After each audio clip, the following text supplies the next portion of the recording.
제발 1,000원만 도와주시면. 떨리는 목소리로 건넨 거지 연기에 내 자존심이 산산조각 났습니다. 할아버지 이거라도 받으세요. 그리고 이 장갑도. 그녀의 눈빛에서 진심 어린 연민이 느껴졌습니다. 수천억 대 재벌 회장이 노숙자로 변장한 그날, 나는 내 인생 최악의 실수를 저질렀습니다. 며느리의 진심을 시험하려던 그 오만한 계획은 예상치 못한 방향으로 흘러갔습니다. 그녀가 건넨 10,000원과 따뜻한 장갑 한 켤레가 내 47년 경영 철학을 완전히 뒤집어 놓았습니다. 그리고 3개월 후 황금 그룹 전체를 뒤흔든 충격적인 결정을 내리게 되는데, 저는 황금 그룹의 회장 김용복입니다. 젊은 시절부터 온갖 고생을 하며 이만큼 일궈낸 회사죠. 지금은 많은 사람들이 저를 성공한 사업가라고 부르지만 그 시절을 생각하면 아직도 가슴이 먹먹해집니다. 허름한 작업복을 입고 호텔 청소부터 식당 성공을 위해 열심히 일할 때가 엊그제 같은데 말이죠. 비가 오나 눈이 오나 매일 새벽같이 일어나 일터로 달려갔던 그 시절이 아직도 생생합니다. 어느 날 저녁이었습니다. 아들 유민이가 제 서재를 찾아왔을 때였습니다. 퇴근 후 늘 그랬듯 신문을 보고 있던 참이었죠. 유민이의 표정이 비장해 보여서 저는 안경을 벗고 곧은 자세로 앉았습니다. 아버지, 제가 결혼하고 싶은 사람이 있어요. 그 아이는 어떤 처자인가? 착하고 성실한 아이예요. 이름은 이혜진이고요. 지금은 화장품 가게에서 일하고 있어요. 저는 혜진이랑 평생 반려자로 함께 살고 싶어요. 순간 제 눈썹이 꿈틀했습니다. 우리 아들이 누구입니까? 황금그룹의 부사장이자 앞으로 회사를 이끌어갈 후계자 아닙니까? 그런 아들의 배필감이 작은 화장품 가게 직원이라니요. 물론 겉으로는 그저 미소를 지었지만 속으로는 깊은 한숨이 나왔습니다. 과연 그 아이가 우리 가문을 이끌어갈 수 있는 며느리가 될 수 있을까? 여보, 당신 또 무슨 생각을 그리 깊이 하시오? 그날 밤 아내가 제 서재로 찾아왔습니다. 책상 위에는 이미 식은 보리차 한 잔이 놓여 있더군요. 늘 그랬듯이 아내는 제 마음을 읽은 듯했습니다. 글쎄, 우리 며느리가 될 아이가 말이오. 단순히 착하다는 것만으로는 부족할 것 같아서 말이오. 요즘 세상이 어떤 세상입니까? 돈 있다고 우쭐대는 젊은이들, 부모 재산에 기대어 사는 며느리들, 이 얼마나 많은지 우리 며느리 될 아이는 달라야 해요. 우리 그룹을 지킬 사람이어야 하는데, 그래서 또 무슨 꾸며낼 계획이라도 있으신가요? 아내는 저를 너무나 잘 알았습니다. 제가 젊은 시절부터 해오던 방식이었으니까요. 직원을 뽑을 때도, 파트너를 선정할 때도 저는 항상 그들의 진정한 모습을 보고 싶어 했죠. 겉모습만 보고는 사람의 진심을 알 수 없다는 게 제 지론이었습니다. 이렇게 해서 시작된 제 계획이었습니다. 먼저 며칠 동안 수염을 길렀습니다. 평소엔 매일 아침 깔끔하게 면도를 하는데 이번엔 일부러 그러지 않았죠. 옷장 깊숙이 묵혀두었던 낡은 점퍼와 바지도 꺼내 입었습니다. 반듯하게 다리던 머리도 헝클어뜨리고 평소에는 절대 쓰지 않는 오래된 모자도 눌렀었죠. 거울 속의 제 모습은 더 이상 황금그룹의 회장이 아닌 그저 길거리의 한 노숙자였습니다. 반교의 거리는 늘 그랬듯이 분주했습니다. 높은 빌딩들 사이로 저물어가는 해가 붉은 빛을 물들이고 있었죠. 젊은이들은 퇴근길을 서두르고 335 모여 술 한잔 하러 가는 회사원들로 거리는 북적였습니다. 혜진이가 일하는 화장품 가게 앞에서 저는 한참을 망설였습니다. 이런 식으로 시험하는 것이 과연 옳은 일일까 하는 생각이 들었기 때문입니다. 죄송하지만 1,000원만 도와주실 수 있을까요? 떨리는 목소리로 말을 걸었을 때 혜진이는 잠시 놀란 듯한 표정을 지었습니다. 가게 안은 마침 한가한 시간이었고 혜진이는 진열대를 정리하고 있었죠. 제 목소리를 듣자 곧바로 고개를 돌렸습니다. 할아버지, 혜진이의 눈빛이 따뜻했습니다. 경계심이나 거부감 없이 순수한 걱정이 담긴 눈빛이었죠. 잠시 후 지갑을 열더니 10,000원짜리 한 장을 꺼냈습니다. 할아버지, 이거 10,000원짜리네요. 1,000원은 없어서요. 이걸로 드려도 괜찮으실까요? 그렇게 건네받은 10,000원. 저는 그 돈을 꼭 쥐고 한참을 서 있었습니다. 옆에서 친구라는 민주가 또 돈 달라는 앵벌이들 아니야? 라고 걱정하는 소리가 들렸지만 혜진이는 개의치 않는 듯 했죠. 할아버지, 혹시 라면이라도 사다 드릴까요? 이 시간에 저녁도 안 드셨을 것 같은데 제가 아직도 그 자리에 서 있자 오히려 혜진이가 먼저 제안을 했습니다. 민주가 야, 너무 나서는 거 아니야? 라고 말렸지만 혜진이는 단호했죠. 이런 추운 날 그냥 지나칠 수 없잖아. 게다가 할아버지께서 우리 할아버지 연세쯤 되어 보이시는데. 잠시 후 혜진이는 편의점 봉지를 들고 돌아왔습니다. 라면뿐만이 아니었습니다. 김밥, 따뜻한 우유, 심지어 장갑까지 사왔더군요. 제 손이 트고 거칠어 보였나 봅니다. 날이 추우니까 이거라도 끼고 계세요. 그리고 이 핫팩도 주머니에 넣으시면 좋을 것 같아요. 첫 번째 시험은 이렇게 순조롭게 끝났지만 저는 여기서 멈출 수 없었습니다. 우리 며느리가 될 사람이니 더 큰 시험이 필요했죠. 그래서 다음 날도 찾아갔습니다. 사실은 잘 곳이 없어서 어제도 공원 벤치에서 잤는데 떨리는 목소리로 말씀드렸더니 혜진이의 얼굴이 더욱 걱정스러워졌습니다. 춥다고 하자 따뜻한 차 한 잔을 사주더니 이내 무언가 생각난 듯 밝은 표정을 지었습니다. 할아버지, 이 근처에 제가 아는 고시원이 있어요. 일단 한 달 반 값은 제가 내드릴 테니 거기서 주무시는 건 어떠세요? 제가 지금 월급날이라 여유가 좀 있거든요. 옆에 있던 친구 민주가 또다시 말렸습니다. 이번에는 목소리가 더욱 강경했죠. 혜진아, 정말 너무 나서는 거 아니야? 우리가 어떻게 할 수 있는 일이 아닐 수도 있잖아. 요즘 세상에 사기꾼도 많은데. 하지만 혜진이는 더욱 단호했습니다. 민주야, 나도 그런 걱정 다 해봤어. 하지만 이대로 추운 길거리에 개시게 할 순 없어. 내가 할 수 있는 일이라도 해야지. 우리 할아버지도 연세가 많으신데 내가 이분을 그냥 지나친다면 우리 할아버지도 어디선가 이러고 계실지도 모르잖아. 그 말을 들은 순간 제 눈시울이 뜨거워졌습니다. 혜진이는 단순히 도움을 주는 것이 아니라 진심으로 타인의 아픔을 이해하고 있었던 것입니다. 다음 날 아침, 혜진이는 출근 전에 일부러 고시원으로 들렀습니다. 따뜻한 죽과 수건, 칫솔 같은 기본적인 생필품을 가져온 것이었죠. 심지어 내복까지 사왔더군요. 할아버지, 어젯밤은 좀 편히 주무셨나요? 혹시 불편한 건 없으셨어요? 그리고는 잠시 망설이다가 조심스럽게 물었습니다. 할아버지, 혹시 가족분들은 계신가요? 연락할 방법이 있다면 제가 도와드릴 수 있을 것 같은데. 그때 저는 마음속 깊이 한숨을 내쉬었습니다. 문득 제 아들 유민이 생각났기 때문입니다. 아들이 하나 있긴 한데 내가 너무 완고했나 봅니다. 아들이 결혼한다고 했을 때 난 반대했거든요. 내 고집 때문에. 이제는 아들과도 연락이 끊겼어요. 혜진이는 제 이야기를 진지하게 들으며 고개를 끄덕였습니다. 할아버지, 그 아드님께서는 아버님을 많이 사랑하시나 봐요. 그래서 더 서운하셨을 것 같아요.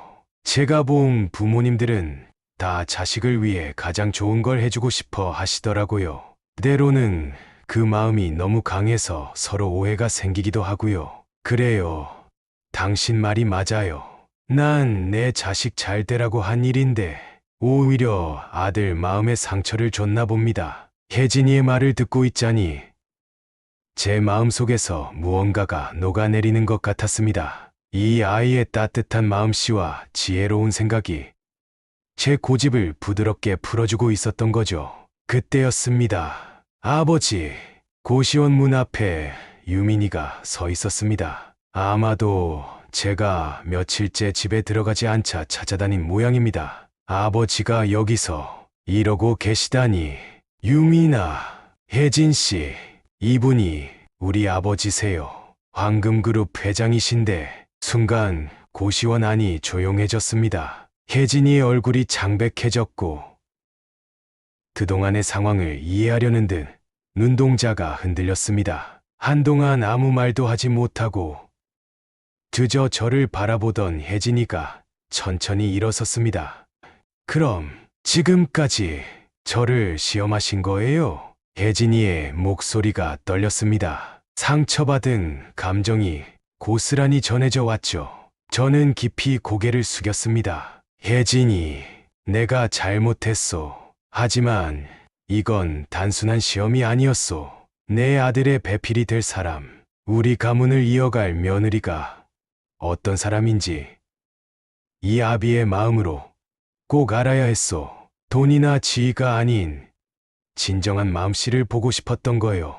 혜진이는 한동안 말이 없었습니다. 그저 창밖을 바라보며 생각에 잠겨 있더군요. 혜진이가 천천히 고개를 돌렸습니다. 그리고는 깊은 숨을 내쉬더니 작은 미소를 지었습니다. 회장님, 지금 너무 놀랍고 당황스럽습니다. 하지만 회장님의 행동이 이해가 되네요. 아드님을 위해 그러시는 거잖아요. 부모님의 마음으로는 자녀의 앞날이 가장 중요하시겠죠. 혜진아, 유민이가 혜진이의 손을 잡았습니다. 미안해. 나도 아버지가 이런 시험을 하실 줄은 몰랐어. 괜찮아요. 유민씨. 오히려 이번 일을 통해 많은 것을 배웠어요.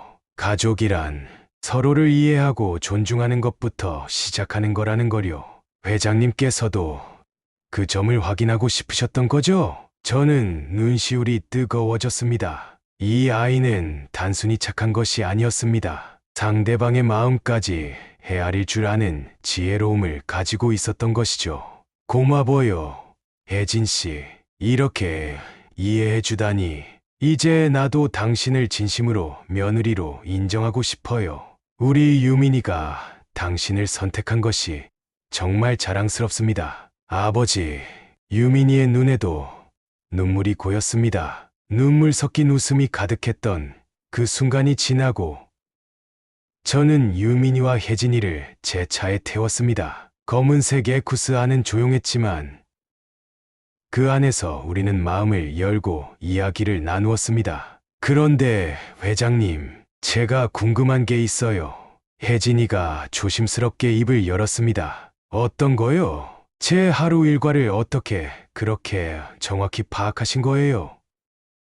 제가 보통 몇 시에 출근하고 점심시간에 어디서 밥을 먹는지까지 저는 솔직하게 고백했습니다.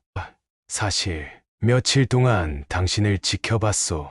아침 8시 30분에 항상 버스를 타고 9시 정각이면 가게 문을 여는 모습, 점심시간에는 주로 건너편 김밥 천국에 가는 것도 봤지요. 회장님, 혜진이가 살짝 얼굴을 찌푸렸습니다. 앞으로는 이런 깜짝 이벤트는 자제해 주세요. 솔직히 무서웠거든요. 미안하오. 앞으로는 이렇게 하지 않겠소. 무슨 일이 있으면 솔직하게 대화로 풀어가도록 하지요. 차가 판교의 고급 아파트 단지에 들어섰습니다. 45층짜리 초고층 아파트였죠. 현관 앞에는 제 아내 은혜가 서 있었습니다. 어머님, 혜진이가 긴장한 목소리로 인사를 했습니다. 아이고, 어서 오세요. 은혜가 환한 미소를 지으며 혜진이를 끌어안았습니다. 여보, 당신 또 무슨 짓을 하신 거예요? 혜진 씨가 얼마나 놀랐겠어요. 저는 멋쩍게 웃을 수밖에 없었습니다. 넓은 거실에 우리 가족이 모두 모였습니다. 은혜는 미리 준비해둔 과일과 차를 내왔고, 재진이는 공손하게 어른들을 모시며 이야기를 나눴습니다. 혜진 씨, 제가 입을 열었습니다. 우리 황금그룹은 내가 맨손으로 일궈낸 회사요. 30년 전 작은 시장 가게에서 시작해서 이제는 직원만 5만 명이 넘는 중견기업이 되었지요. 하지만 내게는 황금그룹이 단순한 회사가 아닙니다. 우리 가문의 자존심이자 수많은 직원들의 삶의 터전이기도 하지요. 혜진이가 진지하게 고개를 끄덕였습니다. 이제 당신이 우리 가족이 된 만큼 나는 당신을 전적으로 신뢰하고 싶소. 당신이 보여준 그 따뜻한 마음과 지혜로움, 그것이야말로 우리 가문이 진정으로 필요로 하는 가치라는 걸 이제야 깨달았소. 감사합니다, 아버님. 혜진이의 눈가가 붉어졌습니다. 저도 가족의 일원으로서 최선을 다하겠습니다. 그런데 혜진이의 목소리가 살짝 떨리는 것을 느꼈습니다. 사실 많이 부담스럽고 두렵기도 해요. 이렇게 큰 회사와 가문의 일원이 된다는 게 제가 잘 할 수 있을지. 은혜가 재빨리 혜진이의 손을 잡았습니다. 우리 며느리, 그런 걱정하지 마요. 당신은 이미 충분히 훌륭한 사람이에요. 당신의 그 따뜻한 마음씨가 바로 우리 가문이 필요로 하는 거예요. 맞아요, 혜진 씨. 유민이도 거들었습니다. 우리 아버지의 그 까다로운 시험도 통과했잖아요. 혜진이가 눈물을 흘리며 고개를 끄덕였습니다. 정말 감사합니다. 이렇게 보잘것없는 저를 반대하지 않으시고 며느리도 받아주셔서 절대 잊지 않고 보답하도록 하겠습니다. 늦은 밤, 유민이가 혜진이를 집까지 바래다 주겠다고 나섰습니다. 차 안에서 두 사람은 오늘 있었던 일들을 되돌아보았다고 하더군요. 처음엔 정말 놀랐죠. 유민이가 물었답니다. 그럼요. 하마터면 기절할 뻔했어요. 혜진이가 웃으며 대답했답니다. 하지만 이제 보니 이번 일이 우리 모두에게 좋은 계기가 된 것 같아요. 회장님, 아니, 아버님의 마음도 이해하게 되었고, 다음 날 아침, 저는 회사 임원회의에서 새로운 제안을 했습니다. 오늘부터 우리 황금그룹은 따뜻한 동행 프로젝트를 시작하겠습니다. 노숙자들과 생활고를 겪는 분들을 위한 지원 프로그램이죠. 임시 주거시설 제공과 일자리 연계까지 우리가 가진 것을 나누는 겁니다. 임원들의 놀란 표정이 아직도 생생합니다. 회장님, 갑자기 이런 제안을 하시는 이유가 세상에는 우리의 도움이 필요한 사람들이 많습니다. 제가 최근에 깨달은 것이 있습니다. 진정한 성공이란 단순히 돈을 버는 것이 아니라 따뜻한 마음을 나누는 것이라는 걸 말입니다. 그렇게 우리 가족의 이야기는 더 큰 의미를 가지게 되었습니다. 며느리를 시험하려던 단순한 계획이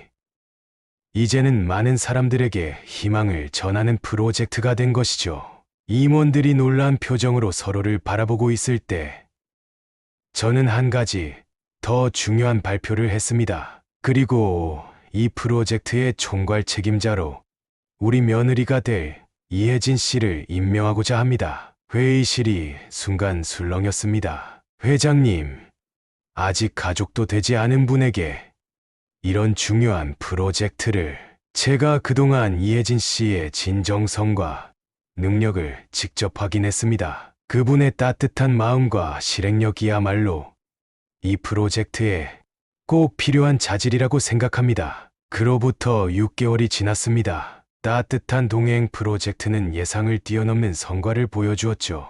단순한 주거 지원을 넘어 실질적인 자립을 돕는 종합 지원 시스템으로 발전했습니다. 주요 경제지에서는 기업의 사회공헌, 새로운 패러다임을 제시하다라는 제목으로 우리 프로젝트를 소개했고 회사의 이미지도 크게 개선되었습니다. 그리고 어제 혜진이가 제 사무실을 찾아왔습니다. 아버님, 새로운 제안을 드리고 싶어요. 어떤 제안인가? 지금의 프로젝트를 더 확장하고 싶어요. 직업 교육 프로그램을 만들어서 실제로 우리 회사에서 일할 수 있는 기회를 제공하는 거예요. 서비스 현장에서 도우미로 채용하는 거죠. 혜진이의 눈이 반짝였습니다. 우리가 도움을 준 분들이 실제로 자립할 수 있도록 그것이 진정한 나눔의 완성이 아닐까요? 저는 깊이 감동했습니다. 이 아이는 제가 생각한 것보다 더 큰 그림을 그리고 있었던 것입니다. 다음 주 이사회에 이 안건을 상정하지요. 내가 적극적으로 지지하겠소. 감사합니다, 아버님. 혜진이가 활짝 웃었습니다. 그날 저녁, 우리 가족은 집에서 오붓한 저녁 식사를 했습니다. 아내가 정성껏 준비한 갈비찜 냄새가 집 안 가득했죠. 식탁에 둘러앉아 오순도순 이야기를 나누는 동안 제 마음은 따뜻해졌습니다. 여보, 솔직히 말해보시오. 우리 며느리 어떠소? 아내는 국을 떠서 혜진이 앞에 놓아주며 빙그레 웃었습니다. 아이고, 말도 마세요. 제가 요즘 따뜻한 동행 프로젝트에서 봉사활동을 하고 있잖아요. 혜진이가 얼마나 세심하게 챙기는지 몰라요. 어제는 추운데 오래 서 있었다고 봉사자들 모두에게 핫팩까지 나눠주더라고요. 어머님, 혜진이가 얼굴을 붉히며 말했습니다. 당연히 해야 할 일인걸요. 저는 아직 배워가는 중이에요. 유민이가 수저를 내려놓으며 조심스럽게 말을 꺼냈습니다. 아버지, 그런데 결혼 준비는 어떻게 하면 좋을까요? 순간 모두의 시선이 유민이에게 쏠렸습니다. 혜진이가 살짝 긴장한 듯 유민이의 손을 잡았죠. 사실 저희가 특별한 계획을 세워봤어요. 혜진이의 목소리가 조심스러웠습니다. 하객분들께 축의금 대신 기부를 요청하고 싶어요. 그리고 저희 두 사람도 같은 금액만큼 매칭해서 기부하는 거예요. 따뜻한 동행 프로젝트를 통해서요. 순간 저와 아내의 눈이 마주쳤습니다. 아내의 눈가가 촉촉해졌네요. 정말 좋은 생각이구나. 제가 감동한 목소리로 말했습니다. 그동안 우리 가문의 결혼식은 늘 호화로움을 자랑하기만 했는데 이번에는 진정한 의미가 있는 결혼식이 될 것 같구나. 어머, 우리 며느리, 아내도 눈시울을 붉혔습니다. 얼마나 고민했니? 어쩜 이런 좋은 생각을. 소식은 금세 퍼졌습니다. 다음 날 신문에는 황금그룹 후계자 부부 결혼식장을 나눔의 장으로 축의금 전액 사회 환원이라는 제목의 기사가 실렸죠. 그리고 1년 후 제 은퇴 기자회견장에 서였습니다. 오늘 저는 40년간 이끌어온 황금그룹의 경영 일선에서 물러납니다. 수많은 카메라 플래시가 터지는 가운데 저는 잠시 말을 멈추고 객석의 혜진이를 바라보았습니다. 그 아이는 조용히 미소를 지으며 고개를 끄덕였죠. 지난 1년간 우리 회사는 큰 변화를 겪었습니다. 따뜻한 동행 프로젝트를 통해 2,000명이 넘는 분들이 새 삶을 시작하셨고 그중 300명이 우리 회사의 직원이 되었죠. 이 모든 변화의 시작에는 제 며느리 혜진이가 있었습니다. 기자들이 술렁이기 시작했습니다. 처음에는 며느리감을 시험해보겠다는 단순한 생각으로 노숙자로 변장했던 제가 오히려 인생의 큰 가르침을 받았습니다. 혜진이는 우리 가족에게, 회사에게, 그리고 사회의 진정한 나눔이 무엇인지 보여주었습니다. 이제 저는 확신할 수 있습니다. 우리 황금그룹의 미래가 매우 밝다는 것을요. 기자회견이 끝나고 우리 가족은 함께 차를 타고 돌아왔습니다. 늦은 오후의 햇살이 차창을 통해 비춰들었죠. 아버님, 혜진이가 제 손을 잡았습니다. 처음 그날 제가 1,000원을 달라고 하신 할아버지께 10,000원을 드렸을 때 이렇게 될 줄은 꿈에도 몰랐어요. 나도 그랬소.